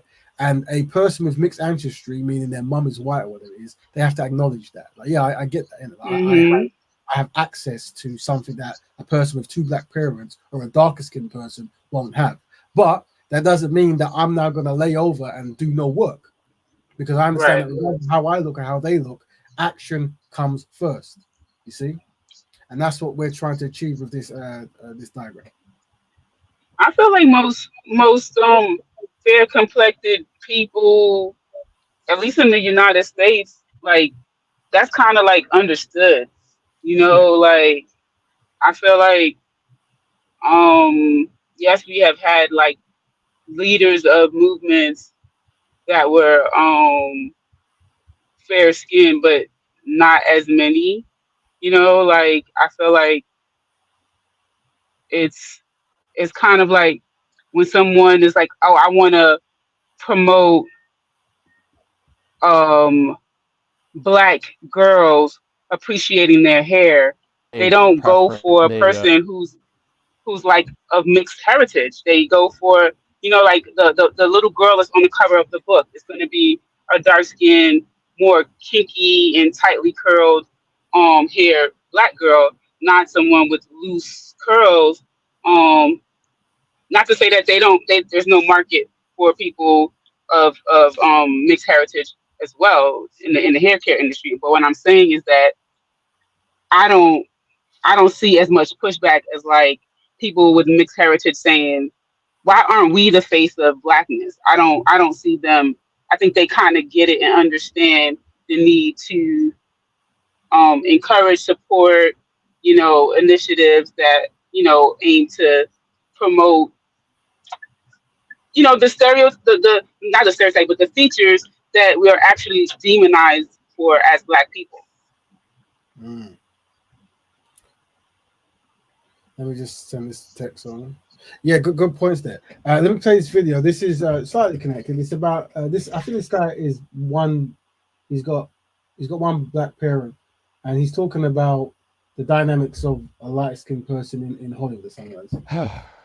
they prefer lighter skin. They view lighter skin black people as being more friendly or smarter or, you know, closer to whiteness essentially. So that's why they cast them in movies and television shows over darker skinned people. So I didn't want to participate in that as much as I could. But then I also, like, just recently I was like, but there are also lighter skinned black people who are just black, who aren't biracial, you know? So I'm like, and I also know black people who aren't biracial who play biracial roles too. So I'm like, I think that I can give myself a little bit of grace here in this movie, and I'm gonna just see how that resonates with people and see how that resonates with me, and like what my responsibility is, you know, in this like racial hierarchy. Yeah, I think that's the actor. He was in some. I think this guy was in Magic. Was it something Negro Town or Magic Negro? Something like that. I can't remember the film. I was gonna watch it, but I think he might be a person who's. I think either he might. Was it him or the? I think the director's similar biracial, and he might be gay or something. He might be for white man. I can't remember. It was some case that I was doing, which I didn't write down, but I haven't seen the film yet. But I think he's talking about playing light skinned characters and this, that, They- whatever. Oopsie. Well, I don't know, whatever. There was something else as well. But yeah, hopefully, well, the question you'd ask, just not forget it, is there like I guess a hierarchy or something? And no, the idea is, okay, let me ask you a question: who's the leader of veganism? No, that's not what I mean by the question. Right. Well, So, okay. What do you mean so by the question? essentially, instead of a hierarchy, I was maybe another word would be like prototypical, right? Not necessarily like a face or individual person, Oh yeah. but more Okay. so Yeah. like a prototype. Yeah. So I run a company called Mount Melanin, and we use the term the essence epitome standard, and we've got like five generic, not generic, we've got five typical ethnic groups from Africa, East, West, Central, whatever it is, and we say this is the essence epitome standard. So whenever we have like so if we had a Wikipedia page and it says human beings, we're more likely to use someone from there to represent humans, right? If we make wiki site, right? If we had like, so that is the essence of people stand of blackness, right? But when it comes to doing newspapers and stuff, we know that we're analyzing the data and we're seeing what groups are not being represented, what group has been marginalized. We're going to systematically replace that. But then you're going to get things like famous actors who are famous football players who become famous, and regardless of what skin they're in, they're gonna be on the front page because of their fame, because that's just how it works, right? The first black people to ever go on TV were ones who were famous in sports or something, because people don't see them as black; they see them as sport athletes, right? But we have a commitment to try to look at what is it being shown and shown it, but as well as acknowledging that we have an essence epitome standard that we use as a template of blackness whenever we constructively can. I.e., the man on the right is more likely to be used than the man on the right. But then in certain contexts is where the man on the right will be used, wouldn't it? Does that make sense? Yep, I got you. Yeah. So, but even though you didn't ask this question, I'll give the answer anyway. Because it's a lifestyle, the individual person can amount to something, and that person could be from Ghana, could be from Ethiopia, could be from America, could be light skin, dark skin, could be 6 foot, 2 foot, whatever, right? And with the ideology, they are building with the ideology, right? So they are essentially in charge of what they're doing, which is a Black Betterment initiative, and that's their. So if you make a company, that's your company, and regardless of how you look, that's yours. And with the Black Betterment ideology, you're now hiring and trying to make products or what it is that is beneficial to Black people. You have a framework to keep you on path, and then you have a cultural group and a collective base to keep you grounded, and to expand. Like there's certain ideas we're pushing, like having a Black Betterment building, in where the community fund the building, and that building is for Black activities, and who knows, it's paid by direct debit or whatever it is you call it, America account or whatever, and you're funding activities that's beneficial to Black people. So you get organized, yeah. You are being here when you say this is not this in my philosophy, right? This is a philosophy that we create on this platform for the collective betterment of Black people, right? So if you wanted Black people to progress, your ideas are now important. Now, the brother who was jumping in the comments, his ideas at the moment can't be used because he's going through the 5 stages of grief, yeah. But when he gets through them, if he accepts Black betterment, his ideas can then become, but he has to center Black people in all his things. So that's why we say some of us, we don't know we're ever so slightly sick, in the sense of when we're trying to talk about Black people, we keep mentioning Europeans or non-Black people. And we always mention Black people in a failure fabrication and mention others in a success simulation. And the idea is to rid ourselves of this. So sometimes we need the code. And the code is, am I helping Black people? No. How do I do it?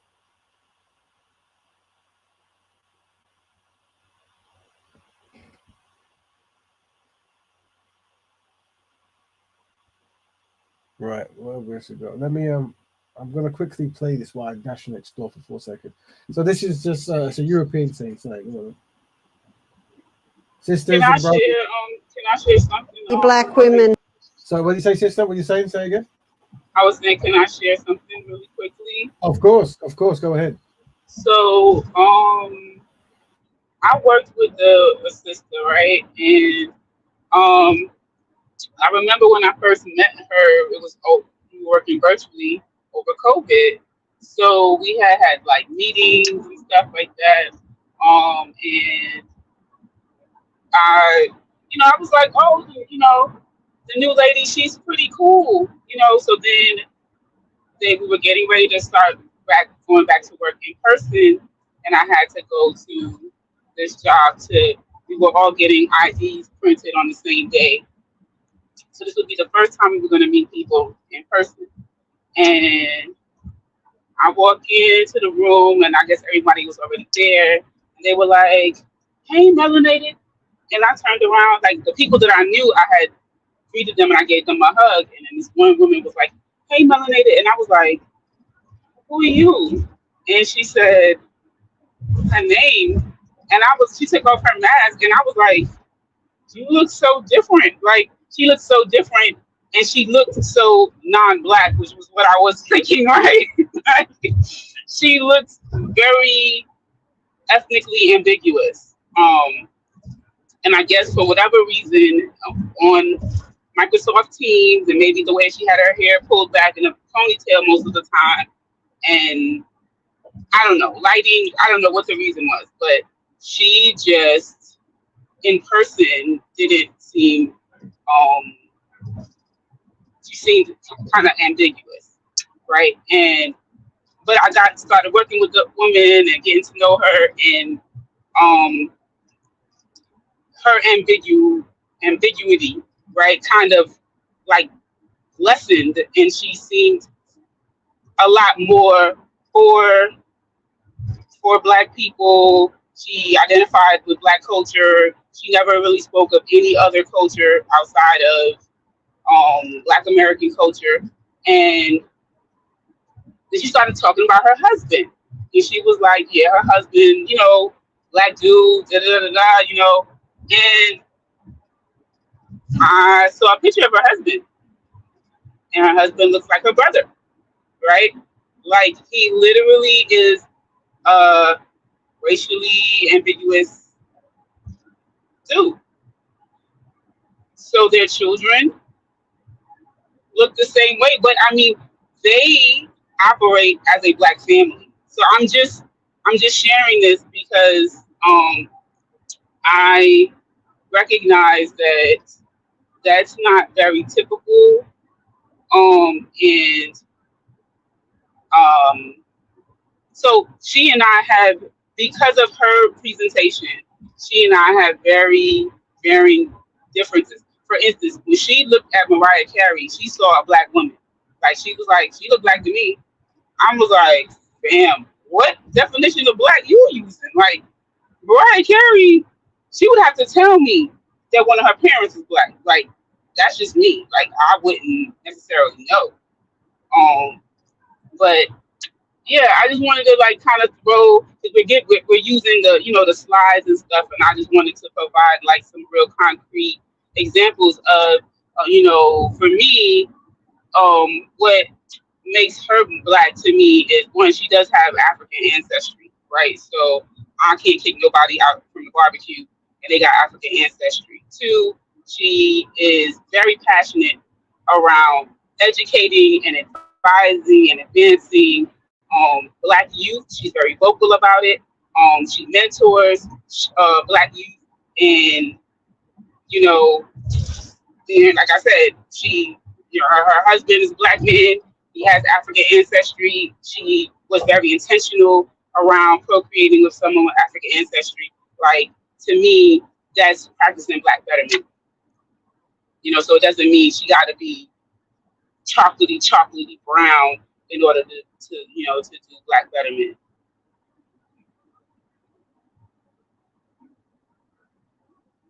All right, y'all. We have. Thanks, sister. Very good case study there. Yeah. Once a person is within the collective group, it doesn't matter their physical phenotype. It's then it becomes their actions. But one of the actions is marrying within the group. So if they marry another person like them or a different them or from a different tribe or whatever it is, this is still permissible, right? The idea is centering blackness or centering black people, but there's so many combinations that can happen. So, but through talking to the person, you should know if they're black centered. You see, it's like, and it's also the actions they consistently do. That's why consistency is part of the lifestyle. Consistently doing something, painting that picture. Right, because that's just you meet some black people, I would say like fully like their heritage is majority black as opposed to you guys get what I'm saying. Yeah, we So get it. you meet some people with majority black heritage, and they not for their people. They not for they're more individually. Well, I like to eat such and such, or I like my white dentist, and why can't I give water to thirsty white kids? And it's all of this stuff. But she'd be like, "Fuck them white kids. What black kids need water?" Like she would say something like that. She would be like, "Man, fuck that. They got some thirsty black kids." Like in a heartbeat. I know how she'd get down. In a heartbeat, she would be like, "Let's give the water to some black kids. Matter of fact, there's some around the corner. I know. I saw them. Let's go get them." Like she wouldn't. She wouldn't. So Yeah. So when you're thinking about who you're going to ride with, who you're going to build with, who you're going to be part of your organization, who you're going to have on your team in your circle of when you're planning, how are we going to move forward as a people? It's not about if you got mixed heritage, you can't come to the table, because there are people who have mixed heritage who are very passionate, who are very vocal, who will do more work than someone who doesn't. So that's definitely not going to exclude them from being a part. No. no. Yeah, we've got something called ethnic ethics. So you're looking for people of a certain ethnic group who have a certain ethics. So it's not just your ethnic group, it's your ethnic group and your ethics. Once you have those two connected, we can build. But if just one of them, it doesn't work, right? You need both. You see, it's an ideology for a collective group, and that collective group has multiple different presentations. Now look at the time. Okay, family, we're gonna play this. We didn't get to. If you use any black products, let us know. But there's quick warning, just for those who know this. There's certain things you want to watch out for potentially for. And so why do so many black women have alopecia and severe hair loss? Be very cautious about the shampoo you use. You never want in your shampoo chemical called sodium lauryl sulfate. And sodium lauryl sulfate is what they usually put into shampoo to make it foam. And what's sodium lauryl sulfate? It's a chemical that kills the hair follicles, so you don't want that. A great thing that you can do with your hair if you have hair loss and alopecia that will really nourish it and help it is about 3 times a week just rub botana oil into your scalp and also pull it through your hair and bind your hair up. Combining it with rosemary essential oil can do wonders, and I do that. Try and do it and thank me. Just a random video, but we've got some black women giving their testimonies about what's best way, but they're quite long.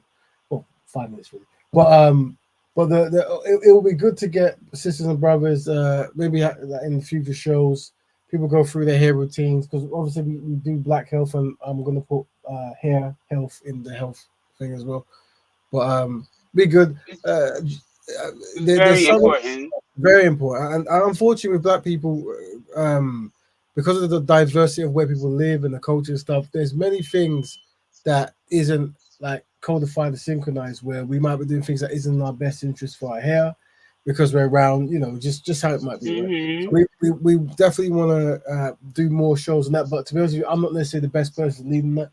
So if any you gotta get I could be there, Empress Kush could be there, because the natural hair care, I would call it a movement. I want to say it kind of started. I've been in Maryland, 14 years? About I would say about 15, 17 years now. I think I was kind of late to like its inception, but definitely I got on board somewhere around 2008. I want to say 2008 or so. Um, and for me, it was watching the Chris Rock's movie Good Hair. That Right. definitely sparked something in me. Like before that, it's weird the term "go natural," right? You'll hear women say, "Oh, when I went natural, like frig." I never heard a white woman say she went natural. It was just like she's just her natural hair. But black women, we go natural, right? So when I went natural, because it's part of my, I can't. It's hard to eliminate that. When I went natural a few times before, I experienced black women, um, and black men like having issues with my natural hair being in its natural state. I remember going to get my hair washed. I wanted to get it pressed straight, because I had a job interview, and when the woman was washing my hair, she kept trying to convince me to put a chemical in it, and she didn't understand why I had my hair natural. And I said, "But this is how it grows. What do you mean? This, like, I didn't do anything to it. This is how it grows." And she's like, "Yeah, that's what I'm saying. You don't want it to be more manageable. You don't want it to be like I could put a relaxer in it or a Jerry curl." I was like, "What? I don't want no damn Jerry curl." But I'm just saying that we have to learn. 'Cause I had to learn how to even do my own hair. Like as an adult, I had to learn, like, watch YouTube videos, Google things, research chemicals that are added into our stuff, find out what the latest trends, like how to do my own hair. Where other ethnic groups, that's part of brushing your teeth and flossing and regular hair care and grooming. They learn that from as little kids, and they don't have to do all this extra stuff to fit in and to belong. But so I say I look forward to you doing like a whole show around natural hair care, because I'm sure there's lots that people don't know. And the sisters and the brothers, what y'all do with your do rags and your wax and all that other stuff that men do. I don't know. Don't Well, y'all put like hopefully, a little hair wax thing down? What was it called? Like that hair wax, and then when you brush it, and then you put the do rag on, and it gives you the waves.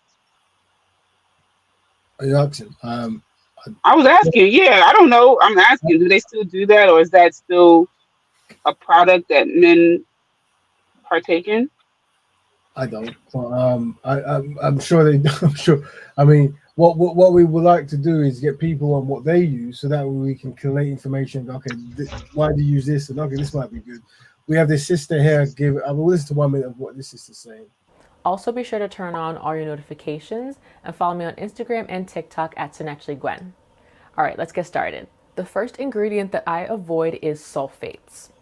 So sulfates are a type of cleanser, and they can be usually found in shampoos, but I've heard of them being in other types of products, but usually they're in shampoos because they are cleansers.